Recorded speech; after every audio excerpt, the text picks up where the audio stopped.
Jai Hind students, how are you all? Welcome to our free NDA and CDS batch जहाँ आपको online बैठे बैठे ही all the study material you people are getting.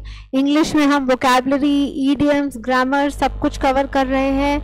Please go through all our sessions. Now previously हमने vocabulary का एक session upload करा था. Today I am going to discuss a very important topic with you, that is prepositions. Yes, आज हम prepositions start कर रहे हैं. अब देखिए prepositions बहुत इंपॉर्टेंट टॉपिक है. preposition NDS, CDS या किसी भी कॉम्पिटिटिव एग्जाम के लिए बहुत इंपॉर्टेंट है बिकॉज prepositions के बहुत क्वेश्चंस आते हैं. बेसिकली prepositions आपको fill in the blanks में आ सकता है, errors में आ सकता है, close test में आ जाते हैं, even complete the sentence. तो आप मान के चलिए जितने आपके ग्रामर के सेक्शंस हैं उन सब में close test उन सब में preposition आ सकता है. So let us start with the class. Now students, let us first discuss what exactly are prepositions. Prepositions होते क्या हैं? अब देखिए, a word that tells position of a noun is called a preposition. कोई भी शब्द है जो noun की position बताता है वो preposition है. For example, if I say I am in the class, अब मेरी पोजीशन क्लास के बाहर भी हो सकती है, but no, I said I am in the class. तो इन यहाँ पर एक preposition है बिकॉज इन मेरी पोजीशन बता रहा है in reference to classroom, whether I am in the class और whether I am outside the classroom. Similarly if I say the pen is kept on the table, अब on क्या है? Pen की position बता रहा है कि पेन टेबल के ऊपर है. पेन टेबल के नीचे भी हो सकता है, पेन टेबल के बराबर में भी रखा हो सकता है, बट पेन कहाँ है? टेबल के ऊपर. तो ऑन एक preposition है जो हमें पेन की पोजीशन बता रहा है in reference to table. So such words which tell you position of a noun in reference to another noun, that word is called a preposition. अब जो हम preposition सीखेंगे वो हम differentiate करके सीखेंगे क्योंकि एग्जाम्स में नॉर्मली इसी तरीके से आपको क्वेश्चन दिए जाते हैं. जो आपको दो preposition में कंफ्यूजन हो गया, लेट्स से फिल-अप्स में, या आपको उनकी पोजीशन आइडेंटिफाई करके करेक्ट आंसर फिल करना है, या एक ही लेट्स से आप कह सकते हैं पोजीशन के लिए जरूरी नहीं है कि एक ही preposition यूज होता है. There can be multiple prepositions जो सिमिलर केसेस में यूज होते हैं. तो इसलिए हम prepositions को थोड़ा साथ में ही डिफरेंशिएट करके पढ़ेंगे. तो आज जो इंपॉर्टेंट preposition मैं आपको स्टार्ट करा रही हूँ, they are in, on, at. अब देखिए, इन पोजिशन के रेफरेंस से अभी हम पढ़ रहे हैं. देखिए, same preposition can be used for time also. अब इन, ऑन, एट टाइम के रेफरेंस में भी यूज हो सकते हैं और पोजीशन के रेफरेंस में भी, बट पहले हम इनको पोजीशन के रेफरेंस में पढ़ेंगे. इन का मतलब होता है अंदर, जब आपकी पोजीशन किसी जगह के अंदर है. ऑन का मतलब होता है ऊपर, और एट होता है एग्जैक्ट, जब आपकी पोजीशन ना तो ऊपर है ना अंदर है, एग्जैक्ट आप कहीं पर प्लेस्ड है. अब आप देखिए, इन the class, like I said I am in the class. In the garden, I am sitting in the garden. There are many people walking in the park. तो these are places. garden है, park है, घर है आपका, you are in the house, ठीक है, your books are in the bag. तो कोई भी चीज किसी जगह के अंदर है वो प्लेस ओपन भी हो सकता है, जैसे गार्डन पार्क ओपन है, और इंक्लोज भी हो सकता है, जैसे क्लासरूम है, हाउस है, वो इंक्लोज्ड है. तो कोई भी चीज किसी जगह के अंदर है हम यूज करते हैं इन. अब आते हैं ऑन. ऑन होता है ऊपर के लिए. ऑन में क्या है? कोई चीज किसी चीज के ऊपर है या पर्सन ऊपर है. और ऑन में नॉर्मली आप देखेंगे कॉन्टैक्ट होता है दोनों नाउन्स में. Let's say students are sitting on the chair, तो स्टूडेंट और चेयर में कॉन्टैक्ट है. The pen is kept on the table, तो पेन और टेबल में कॉन्टैक्ट है. I am standing on the floor, so my mobile is kept on the table. तो यहाँ पर क्या है? मोबाइल और टेबल में कॉन्टैक्ट है. तो कोई चीज किसी चीज के ऊपर प्लेस्ड है, इट कैन बी लिविंग और non living, and there is contact, तब हम यूज करते हैं ऑन.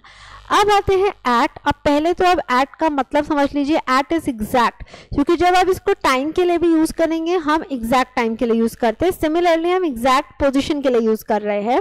जैसे एट द डोर, मान लीजिए कोई दरवाजे पे खड़ा है. अब ना तो वो अंदर है, हो सकता है दरवाजे के, ना ही वो दरवाजे के ऊपर होगा, वो दरवाजे पे खड़ा है, उसकी पोजीशन उस टाइम कहाँ है? दरवाजे पे. सो हम क्या बोलते हैं?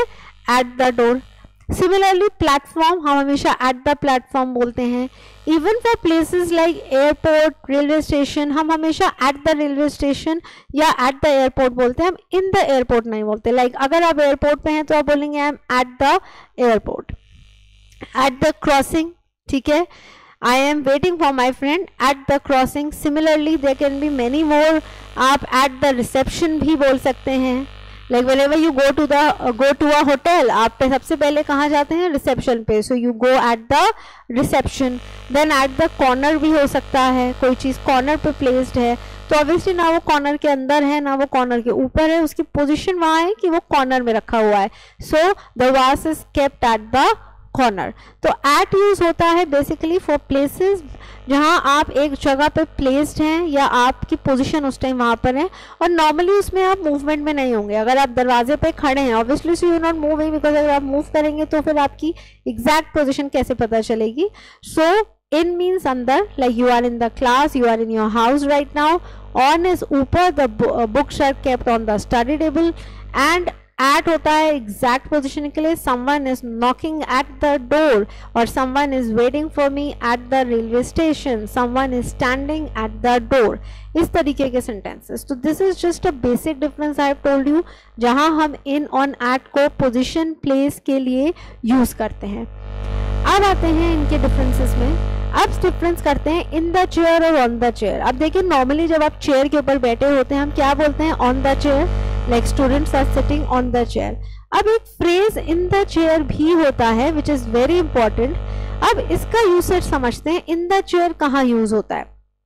देखिए इन द चेयर यूज होता है अगर आप फिजिकली किसी की कुर्सी लेके बैठ नहीं रहे हैं, आप सिर्फ उस जगह के उस पर्सन के डेजिग्नेशन, रैंक या पोजीशन पे होने का इमेजिनेशन कर रहे हैं. Like look at the example. If I were in your chair I wouldn't do this. मतलब मैं अगर तुम्हारी जगह पर होता मैं ऐसा नहीं करता. तो यहाँ आपको फिजिकली लिटरली किसी की चेयर लेके उस पर नहीं बैठना है.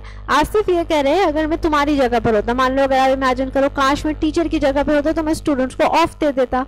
तो आप क्या बोलेंगे? If I were in the chair of the teacher. तो वहां आपको टीचर की चेयर ग्रैब करके नहीं बैठना है, आप सिर्फ टीचर होने का इमेजिनेशन कर रहे हो.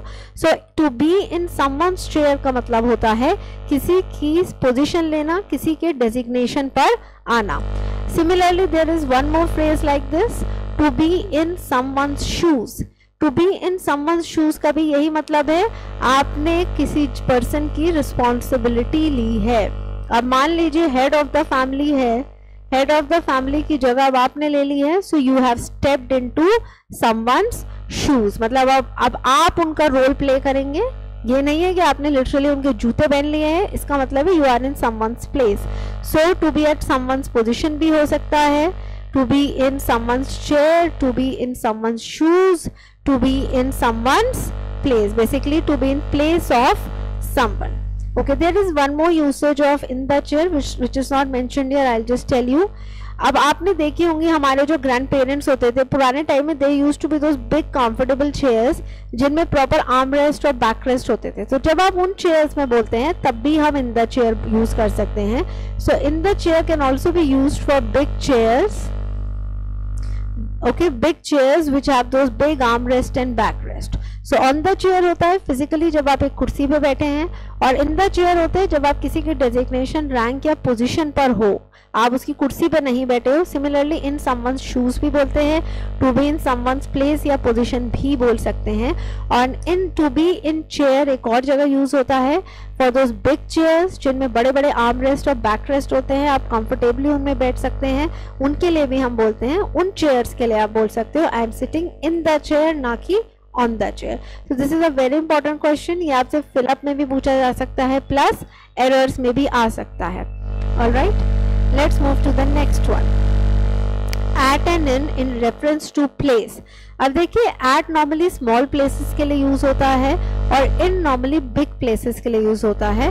बट प्लीज रिमेंबर जब भी आप yes it's mentioned here city, country या स्टेट की बात करते हैं तब हम इन लगाते हैं. Now look at example number 1. I live in New Delhi in India. अब देखिए India is a country, in लगा है. Dehradun New Delhi is a city, in लगा है. अब आप ये कॉन्सेप्ट अप्लाई नहीं करेंगे कि इंडिया के कंपैरिजन में न्यू दिल्ली स्मॉल तो हम एट न्यू दिल्ली बोले. It your answer will be wrong. Always remember city है, कंट्री है, स्टेट है, इनमें कंपैरिजन नहीं होता. इन सबसे पहले इन ही आएगा. तो कंपैरिजन होगा कहाँ? अगर कोई सिटी मेंशन्ड है और उसका ही स्मॉल पार्ट या लोकेलिटी एरिया मेंशन कर दिया तब आप एट और इन लगाएंगे। Like look at question number 2, sentence number 2, I live at Karanpur in Dehradun. अब देखिए देहरादून सिटी है तो क्या लग गया, इन, और करणपुर उसी का एक स्मॉल एरिया है तो क्या लग गया, एट। तो सिटी टू एरिया अगर आप कंपेयर करेंगे तब आप एरिया के लिए एट लगाएंगे बिकॉज इट्स स्मॉल, और सिटी के लिए इन लगाएंगे। आई am in my office at my desk. इस तरीके के क्वेश्चंस भी आ सकते हैं। इनमें आप स्मॉल एंड बिग प्लेस का कंपैरिजन करके एट और इन लगा सकते हैं। अब देखिए बिल्डिंग, ऑफिस तो बड़ा होगा, ऑफिस में डेस्क है मतलब आपको एक छोटा सा सेक्शन दे दिया to work, so office is big place, so in, desk is a smaller area, so at. Next sentence, I am at my apartment in the building.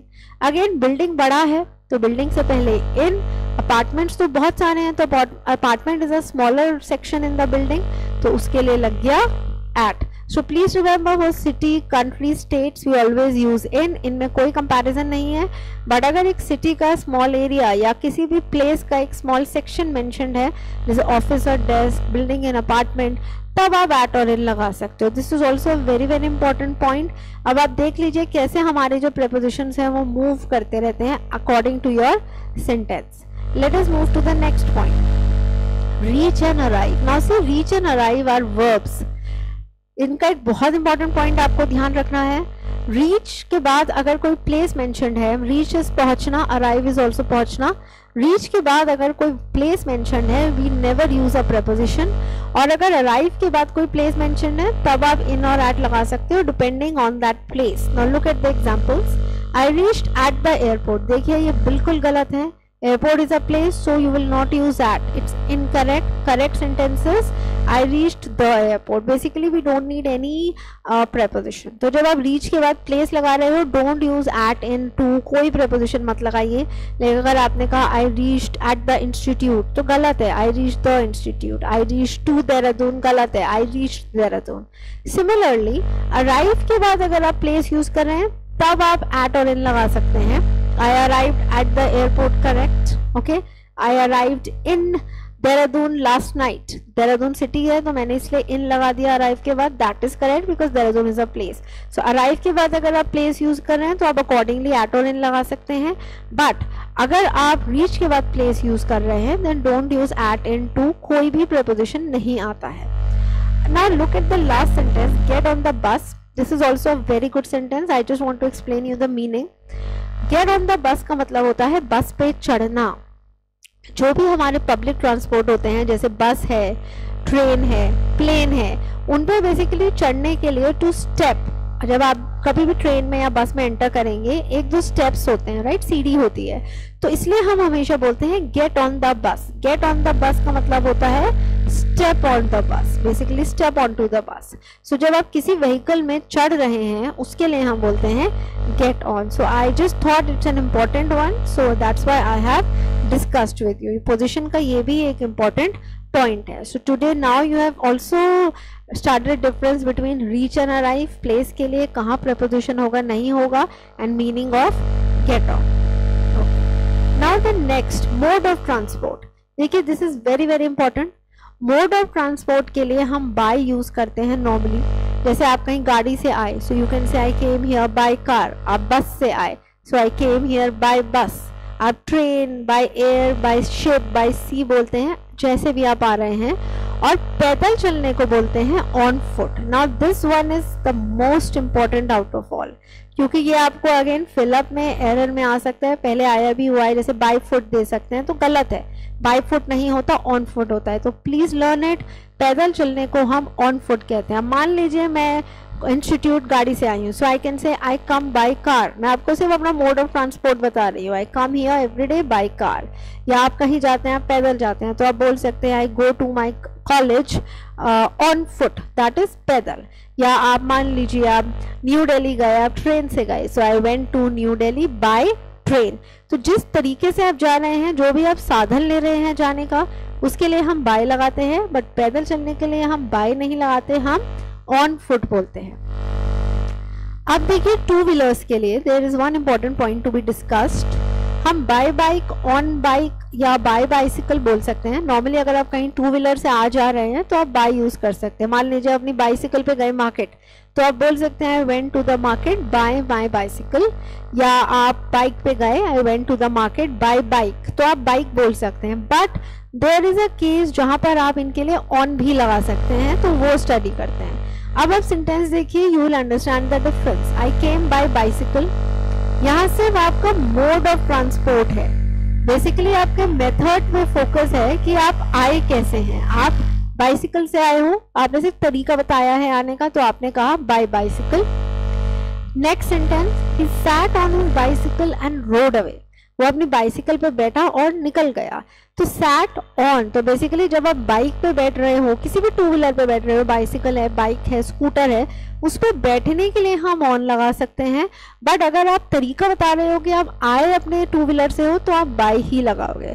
So basically किसी भी मोड ऑफ ट्रांसपोर्ट को अगर आप define कर रहे हो sentence में कि आप कैसे आए हो, तो आप बाय ही लगाओगे। By car, by bus, by train, by land, by sea, by ship, by bicycle, by bike. और अगर आप अपने टू व्हीलर पे बैठ रहे हो, तब आप बोल सकते हो sit on my bike, sit on my bicycle. तो ये बस एक इंपॉर्टेंट सेंटेंस था, क्योंकि हो सकता है आपको बाइसिकल या बाइक मतलब मोड ऑफ ट्रांसपोर्ट पे क्वेश्चन दे दें और उसमें आपको मोड ऑफ ट्रांसपोर्ट ना डिफाइन करना हो। पोजीशन है जैसे सिट ऑन द बाइक, जैसे sit on the chair, similarly sit on the bike, तो वहाँ आंसर वेरी कर सकता है। That's why I have discussed this question with you. So this is again a very very important point, आप expect करके चल सकते हैं कि at least one question can come out of it. Now again one very important point, difference between by car and in car. अब देखिए ये पहले आ चुका है, क्योंकि ये पास्ट ईयर में रिपीटेडली 2 बार बैक टू बैक आया था, तो इसलिए बहुत इंपॉर्टेंट पॉइंट है, इट कैन कम अगेन। अभी मैंने आपको बताया आप कहीं गए, आप गाड़ी से गए, तो आप बोलेंगे I went by car, I went to school by car, I went to college by car। But कई जगह हम इन कार भी लगा सकते हैं। अगर हमारा फोकस मोड ऑफ ट्रांसपोर्ट पे नहीं है, हमारा फोकस है पोजेशन पर, मतलब कार किसकी है, तब हम इन कार लगाते हैं, हम बाय कार नहीं लगाते। अब जैसे सेंटेंस पढ़िए, आई केम इन मिस्टर जोशीज कार, ये पास्ट ईयर का ही क्वेश्चन है, फिल इन द ब्लैंक में आया था।